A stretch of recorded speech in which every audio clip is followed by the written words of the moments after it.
remember, somewhere behind us, approximately there, we have Vell standing in wait. Andre gets out of the car. Vell sees the door swing open, and he texts Terica, move.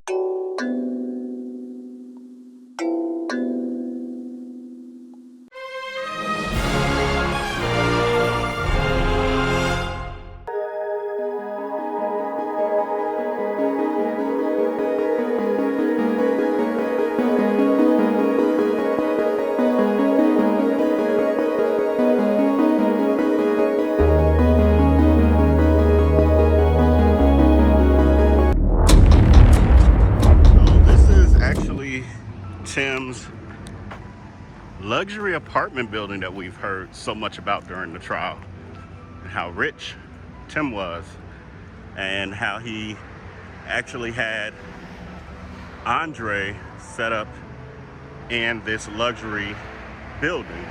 Now, mind you, that was Tim's version of the situation. He's up there on his stand crying and lying and stuff. Boy, my brother had no access to your people. My mother, he would call my mother to send money and food. My mother would buy pizza out here to feed him. My mother was doing all of that.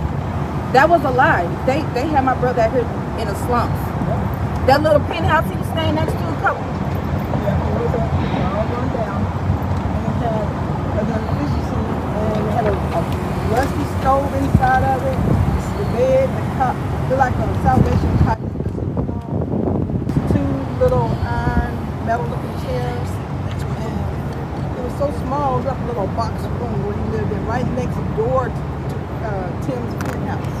Because I visited him up there. And I was asking him, why are you living like this? He said, well, this is why I can live. This is also the high-rise building that Tim claims that Andre actually signed the life insurance policy in the presence of Tim, and that they did it all in his kitchen while he ran around the house with TJ, who was also there.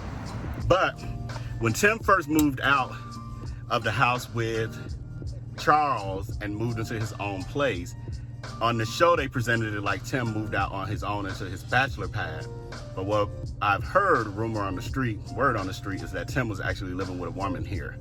And so that would explain, because I was like, why wouldn't he let the mother of his child come and see the place he lives in? Because that was one of her issues with having TJ spend the night, was that she knew Tim wasn't really responsible, wasn't the best father, and so she was like, you know, is it baby proof, you know, all this other stuff. And so basically, had he let her see it, it would have made all that process a lot easier.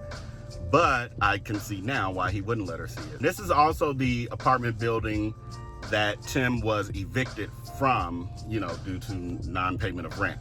And this is the one that he was texting Charles about, saying, you know, I'm about to get evicted, et cetera, et cetera. And so this is only like maybe a 13-minute walk and a 2 or 3 minute drive from the Chase Park Plaza Hotel that Tim used for, you know, his shenanigans with women. And that was because he didn't want them here at his house. He claimed that he had never had Terica over here because he didn't trust her. So he had her meet him at like Chase Park Plaza and other places that were not his homes. She claimed that she met him any and everywhere. Basically, she was saying like she basically had met him in his own home as well. You know, don't know who telling the truth with that one. But anyway, all right, let's move on to the next spot. All right, we have arrived to the Bottoms Up Club. This is actually where Terica used to work on the weekends, well, Thursday through Saturday. And yeah, this is it. It's actually surprisingly way larger than I thought from the pictures. And it has a huge parking lot. Like all of this is the parking lot. All the way back there to those dumpsters right there. And probably even further beyond. And then all of this here. So I'm gonna give you guys just a walk around it real quick before we give a little background on it. And as we can see, it's very desolate around here. There's a church across the street, of course, because that's what happens. Church, strip club. Gives you all of humanity all in one. But anyway, so this is the club where Terica and Tim originally met while she was stripping here. This is also the club where she met Andre, just a couple weeks shy of when Tim asked her to carry out the act of luring him. So what I've noticed about here, and I don't know if we're gonna see it as well, but this street straight ahead of me is kind of like a frontage road, and there were actually, now of course because I'm filming it you're not gonna see it, but there were actually quite a few semi trucks going by. So this is obviously an area where truckers come through quite a bit, so that would make sense that, you know, they would have what truckers like in their downtown, which is you know, exotic dancers and restrooms and food. But primarily it's like there's a grouping of exotic dance clubs or strip clubs over here. The Pink Slip Club is over there and kind of right kitty corner from here. And that was where, in one of the episodes, Tim was talking with his friend Slim, and Slim was like, you know, we need to go check out those Pink Slip girls. And so I knew that there was something to him saying that, and the Pink Slip girls were the exotic dancers over there at the Pink Slip Club. But looks like maybe Bottoms Up was Tim's fave. So this is where the plot really kind of begins. I mean, besides the planning, but this is where the action started to take place. Terica and Tim meet here about in 2009 or so. A couple months later, they actually meet in person. They run into each other at a wing place, as Terica said in her testimony. And then they began a friends with benefits relationship. From there, years later, Tim finding out, you know, her personality, knowing she's, you know, easily led in a way, maybe a little slow. He then used her to plot on Andre because Andre was here weeks before Terica actually lured him. He was making it rain on her. He had given her more money than the average customer. He claimed at that time that he was a rapper out of New Orleans, and they exchanged numbers. He basically said he wanted to meet her, you know, after the club, outside of the club rather, and handle business. And they connected in that way. And that is how she got his number. That is how she built up a relationship enough with Dre in order to be able to lure him out for Tim to commit his heinous act in order to get what he thought was gonna be $450,000 in insurance money. All right, so on to the next stop. This is crazy. I just got in my car, and as I get in the car, I'm like, oh man, I parked right in front of an open door and somebody could have been in there. I wasn't paying attention to my environments the way I'm supposed to. And then I noticed there's a mattress in this little outhouse looking thing. And what I'm assuming, and correct me if I'm wrong, let me know what y'all think, but it looks like that can possibly be, you know, where things happen. Interesting tidbit and nasty fact, but you get to see the kind of environment that is right outside of the Bottoms Up Club. So we definitely know why Tim was coming here, and I'm sure that Terica was not the only woman on Tim's roster of women that, you know, he shelled out a few $100s for, you know, a few hours of fun, or an hour or whatever it was, 30 minutes, 15 minutes, 5 minutes of fun. Yeah, that's interesting. We get to see what kind of place this is. And there's also a club across the way called the Dog Pound Gentlemen's Club. It's interesting. All right, people, it's time for me to move on to the next stop. Fast forward to the day before Andre's life was taken. James Timothy Norman, while still in LA, decides that he's going to book a flight to St. Louis after discovering that Terica Ellis was going to be there for the weekend working at the Bottoms Up Club. Within 4 hours of booking a flight to St. Louis, Tim was on his way. While on that flight, Tim goes online to book his hotel stay at the Chase Park Plaza Hotel. During that time, Tim has also been sending text messages back and forth between himself and Chris Carroll, who is also known as White Boy Chris. Tim has arranged for Chris Carroll to pick him up at the airport once he arrived to St. Louis. Once Tim arrives at the St. Louis airport, Chris Carroll picks him up at the arrivals area. Chris then drives Tim to go pick up his rental car. After Tim has picked up his rental car, Chris Carroll trails Tim to the Chase Park Plaza Hotel, where they both part ways. Okay, and so now we're at the Chase Park Plaza Hotel. This is where Tim came to stay when he flew into St. Louis, basically at midnight Saturday morning. Tim then, at about 6 a.m., so Tim probably, was hashing out his plan a little deeper, thinking it through. He then decides that he's gonna call Terica. He calls her on the last number that he had for her. It was then not working, it was disconnected. So anyway, Tim then said that he hit up Terica via Facebook Messenger because he saw that information on one of her flyers. Tim messages her around 6 a.m. Terica responds somewhere around 10 a.m., 10:30. She then gives him her number. Tim asks her, what is she up to? She says she's getting ready to head home to Memphis. Tim says, why don't you stay here a minute? I want to see you. She says, okay. And so then she comes from wherever she was staying over here to the Chase Park Plaza Hotel to meet up with Tim. We already know they have relations. Then the conversation about Dre comes up through some small talk, even though it was planned. And then from there, Terica starts texting with Andre per Tim's instructions. Once it's set up that Andre will meet up with Terica, is willing to, then Tim's next plan of action is for Terica to get a burner phone. And so then they go to the nearest Walgreens. Now, I just plugged in the address for the Walgreens that they went to. And Tim did say in his testimony that the reason they went to this particular Walgreens was because it was walking distance. It's extremely close. Although they still drove to it, it was very close. And again, he claimed during his testimony, Tim Norman claimed that he wanted Terica to get a burner phone because he had a live-in girlfriend and he was basically cheating on her, and he wanted to have a way to communicate with Terica without this woman knowing. And so he wanted to have Terica have a burner phone too, which made no sense, of course, but that's what he told us in his testimony. I'm just repeating what he told us. So while Tim waited in the car, Terica went inside of the Walgreens to purchase the exact track phone that Tim had instructed her to buy that they would then use as her burner phone. So she goes in and then she returns to Tim's truck. She gives him the phone, and Tim then begins the process to activate both phones, both the phone that he had already purchased and the phone that Terica had as well. And while he did that process, Terica went back into Walgreens and just began to shop.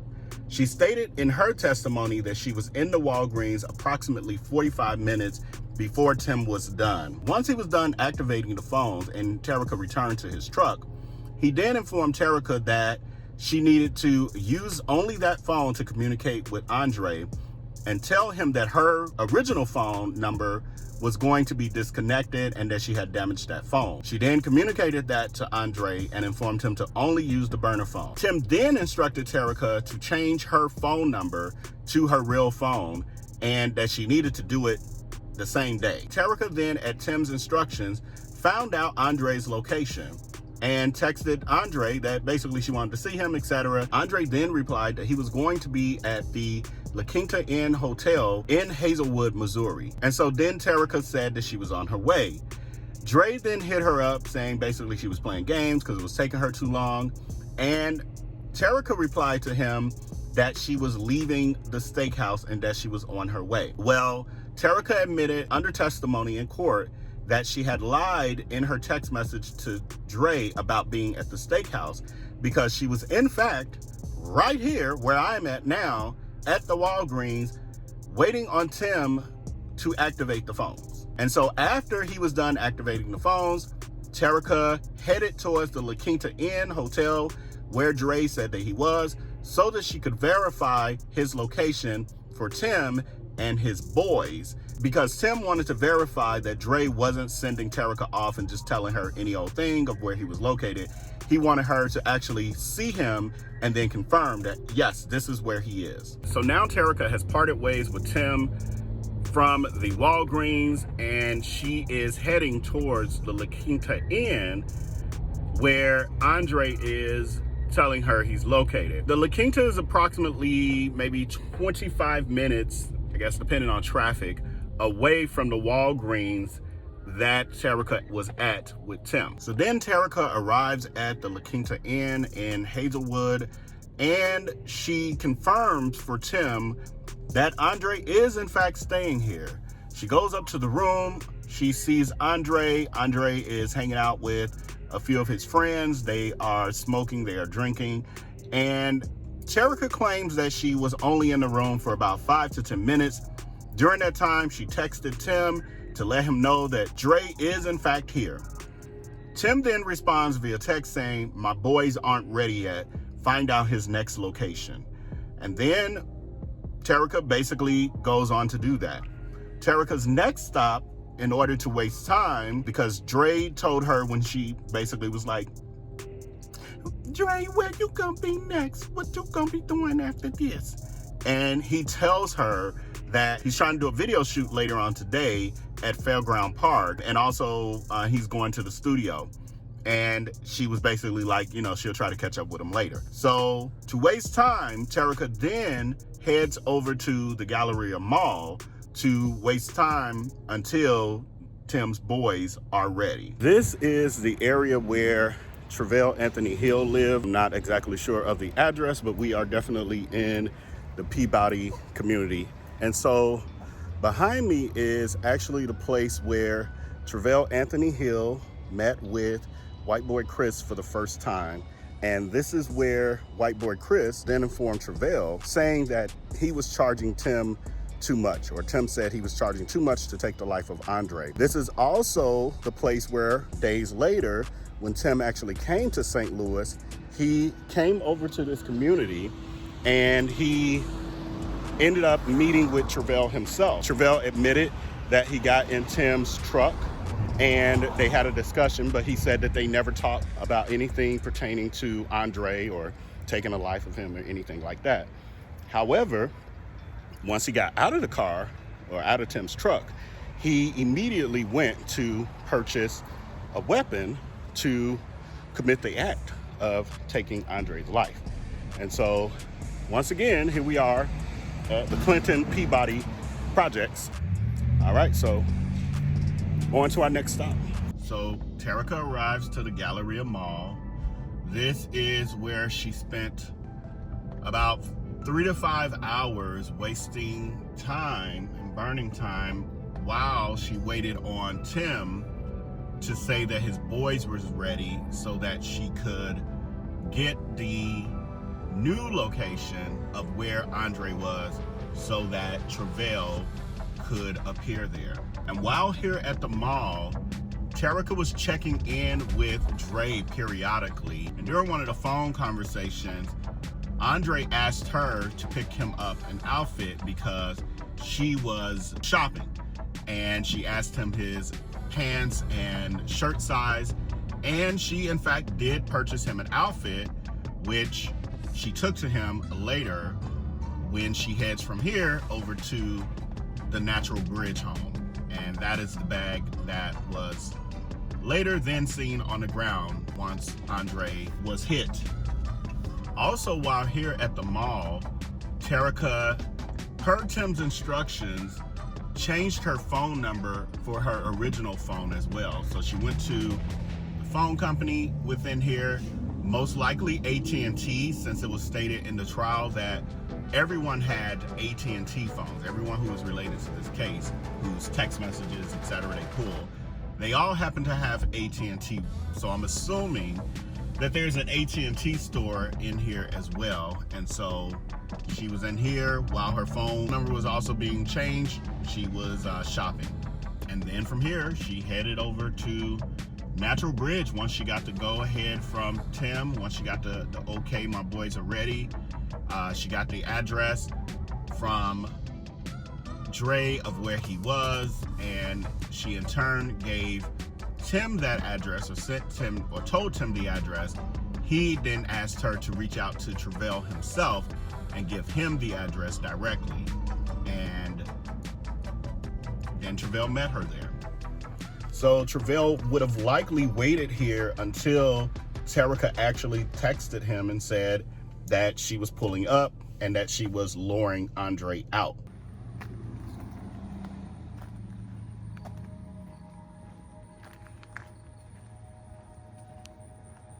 So Travell would have come down and walked around this corner here Right in front of me is this street here is Natural Bridge, and right across is Fairground Park. So Terica tells him that she's pulled up, and Andre is coming out.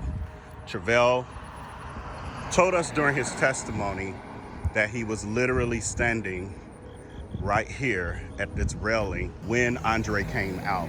So Terica in her testimony said that the block was full of cars parked. So she had no choice but to park a couple houses down the street.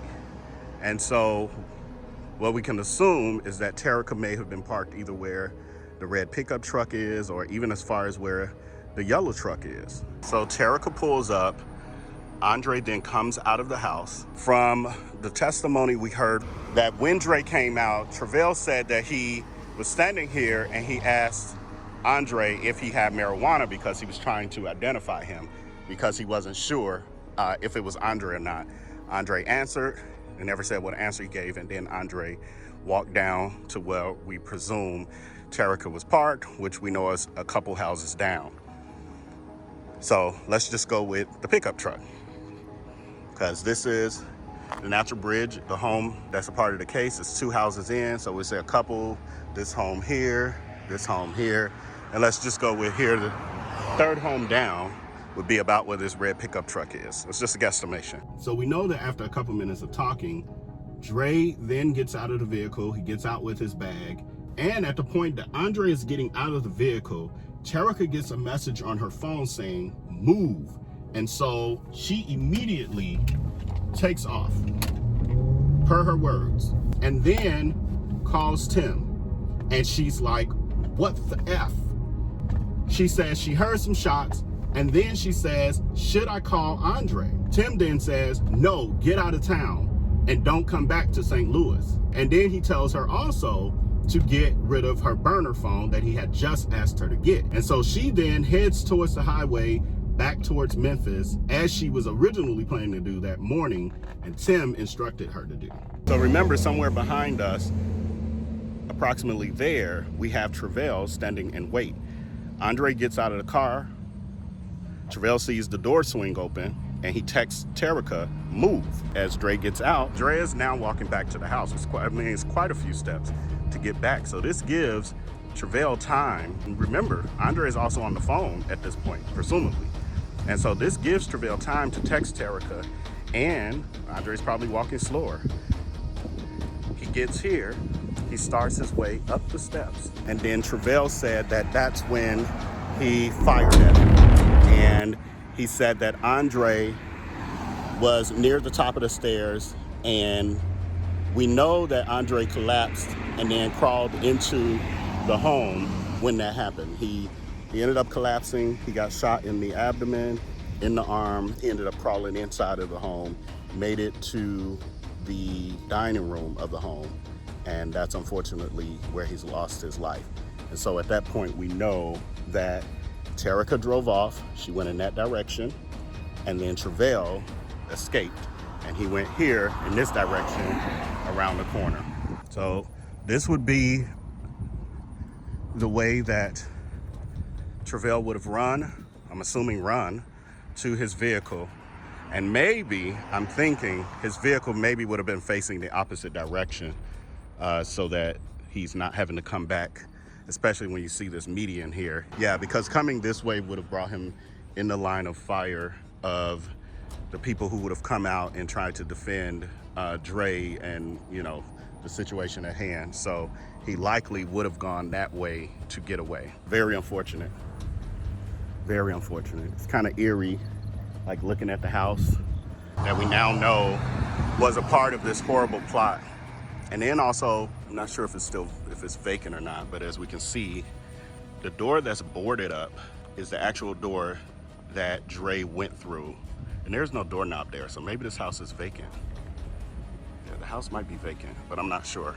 But where the boarded up door is, that's where Dre would have gone in and unfortunately lost his life. But there's the park across the street where Dre had been planning to film his music video as well that day. And this is also where the basement is, where the home studio was that Dre was here for. So very unfortunate. It's definitely, you can feel his spirit here. So yeah, we finally got you justice, Andre. It is reported that while the plot against Andre was being carried out on Natural Bridge, Tim was reportedly in a different neighborhood not far away from Natural Bridge. And after receiving confirmation of what happened to Andre from Terica, Tim headed back to the St. Louis airport to fly back to LA. While Tim was still at the airport waiting on his flight to get back to LA, Tim ignored multiple calls from Miss Robbie around midnight. After eventually answering Miss Robbie's call and acting as if he was still in LA the entire time, Tim contacted Big Ed via text to go with Miss Robbie to the police department, knowing that Miss Robbie would also have to identify Andre's body. Andre's murder then becomes a cold case for many years, while Andre's mother, Michelle Griggs, never gives up and contacts the investigators constantly to ensure that they don't give up on this case. And eventually, a task force called Operation Legion was created using multiple governmental agencies and law enforcement to crack down on crime in Missouri. And through this, Andre's cold case was picked up. And within a matter of time, Tim and his co-conspirators were arrested starting in August of 2020. May Andre rest in peace.